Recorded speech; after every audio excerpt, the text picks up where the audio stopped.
bothers them. And I just wish y'all could be here because the studio currently smells like deep sea, but in a very positive way. And it's rare that we get an opportunity to do this because there is, well, we're going to take a picture because it's hard I'm already to taking describe. a picture of it. A load of newspaper and a pile of crabs because that's the way you're supposed to do it, even though I'm wearing dry clean. That's why we're going to make our guest break down all the crabs and show us how, because it's like Maryland Crab Day around here. Josh Morgan, you got to sit down, honey. Stop opening beer. What? No, don't do that. We're good. Brian and I can split. Josh Morgan is the organizer of the Hammer and Claws Blue Crab Feast, which has 2 points that we need to make right off the bat. It's unlimited beer and unlimited crabs, and then he's going to tell us all about the rest of it. Good morning. Good morning. How are you? That is some pile of crabs that you brought in today. It's impressive, right? And this is the way, right? And this is nothing compared to what you'll see at the feast. Unlimited. Unlimited. It's an all-inclusive crab feast.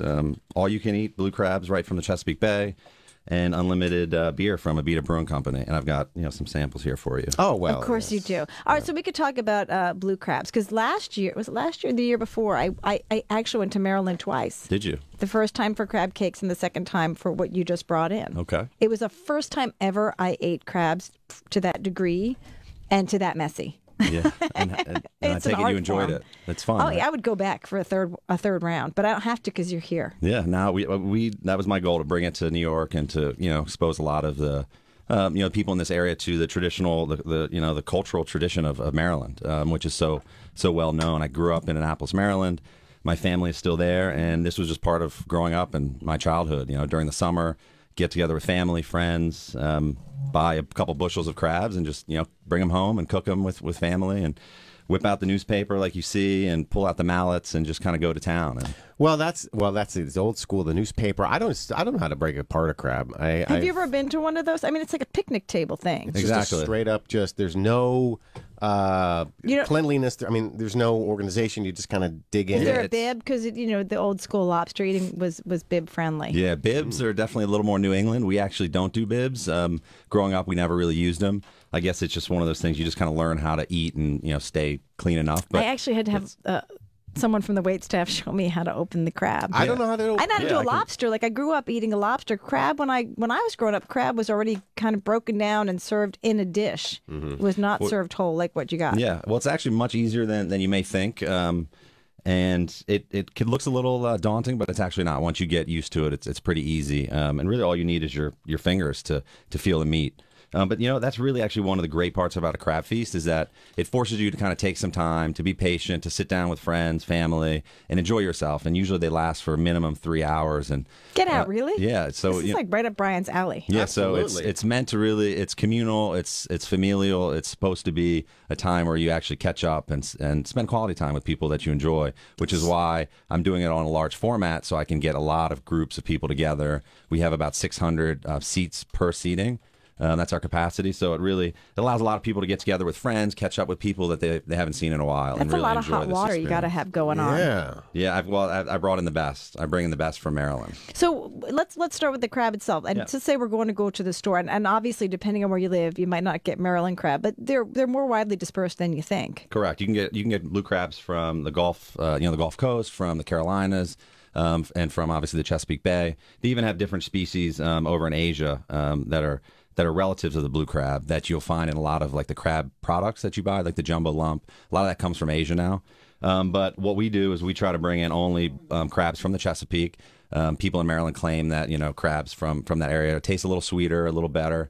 And I would agree with that. I bet. So we try to bring in all Maryland blue crabs. And one thing to note is, first of all, crabs are in a traditional crab feast. They're always steamed, so they're never boiled. A lot of times you'll hear people talking about crab boils and come for our Maryland crab boils, and that's kind of a misnomer. So we only use steam and lots of Old Bay. So that's kind of the first thing about cooking crabs. We're just talking about grammar. We don't say crab steam. Doesn't have the same ring.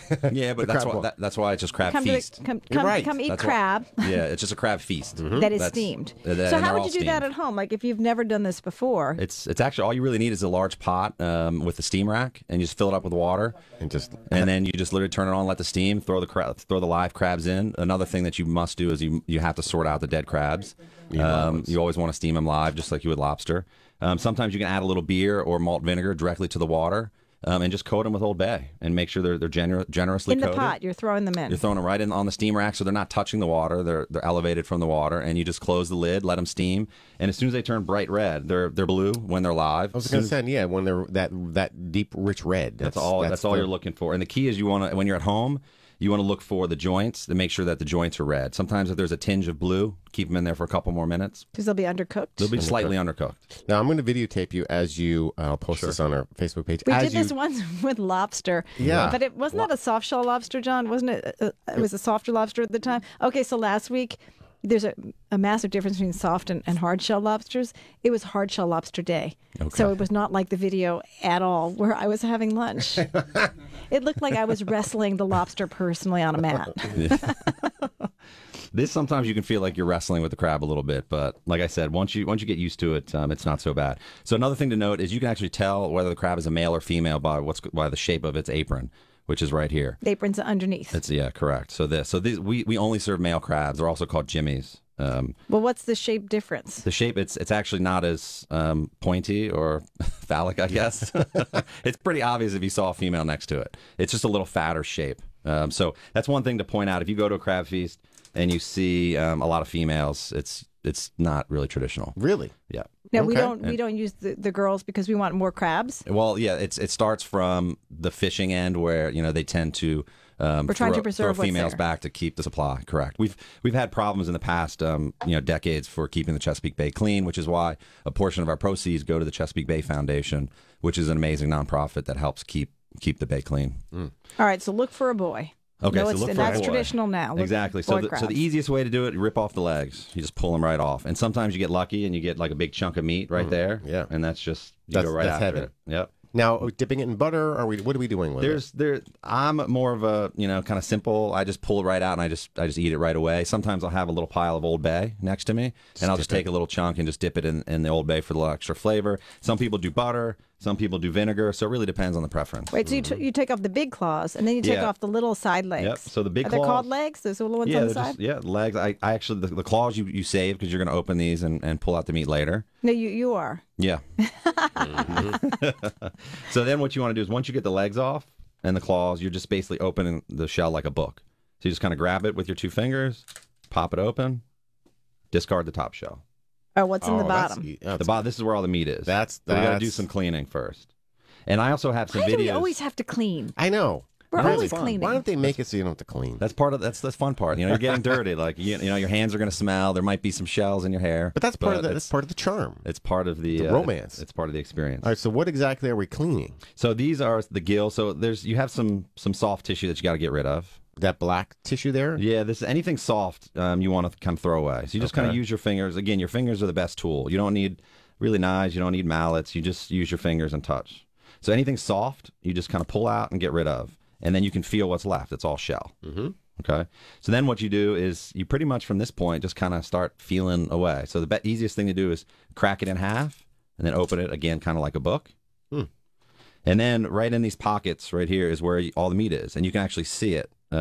This is actually the section of the crab where you get jumbo lump. A jumbo lump simply refers to a certain area where you get a large chunk of meat, and that's where the crab cakes usually come from. So if you open this up, you can kind of see that this is your jumbo lump right here. That big chunk of crab makes it expensive. Exactly, because they only use the crab from that area. Although lots of people like the crab from other areas of the crab.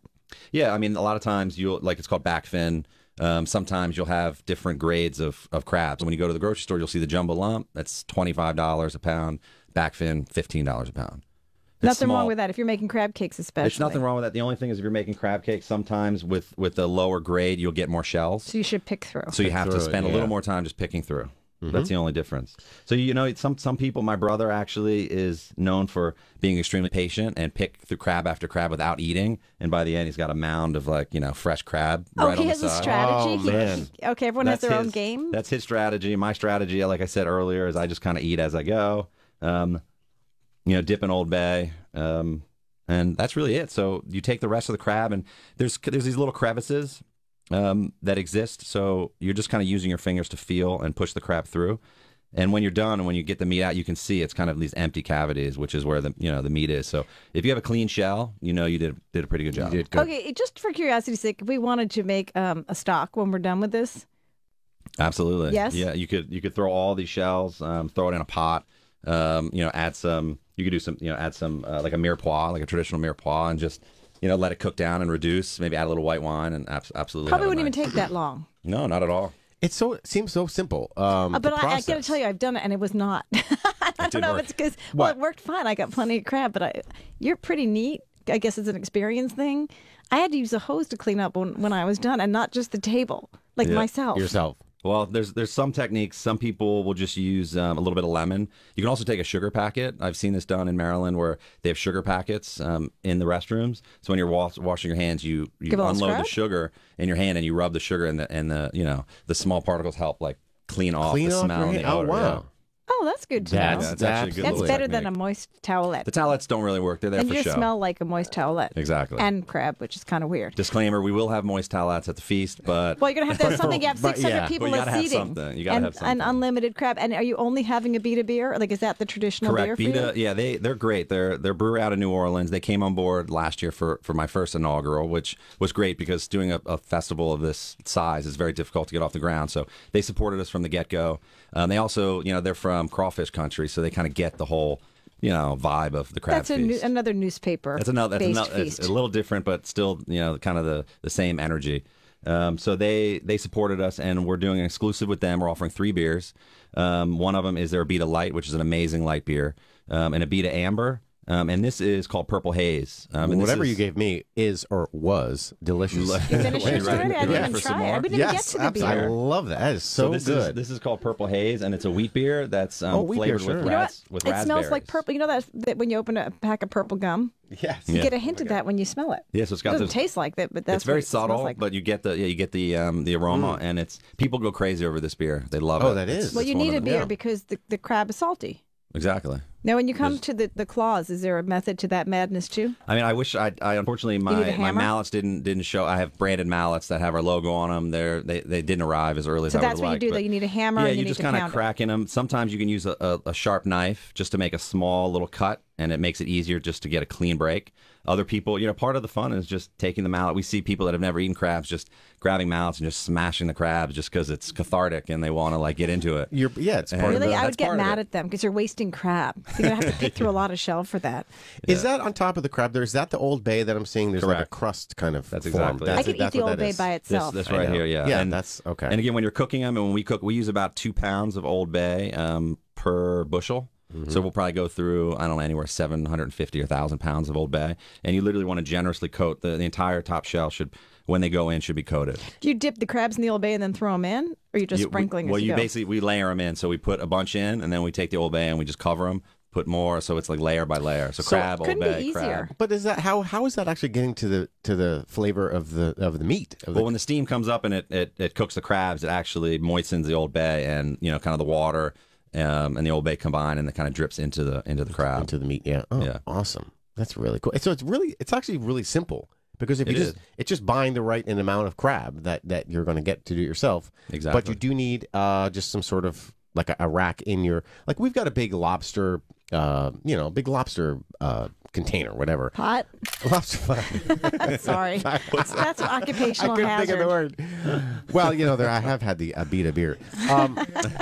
But we need to strain it. We need something to sit on top of it. Yeah, ideally, you really would like to have something to keep it out of the water. Because what happens if it sits in water too much, the shell starts to disintegrate. And when you actually go to eat the crabs, the meat is drenched with water, and the shells are very, very soft. It's hard to cook, and it's hard to pick. All right, we can just simply show up and have you cook it.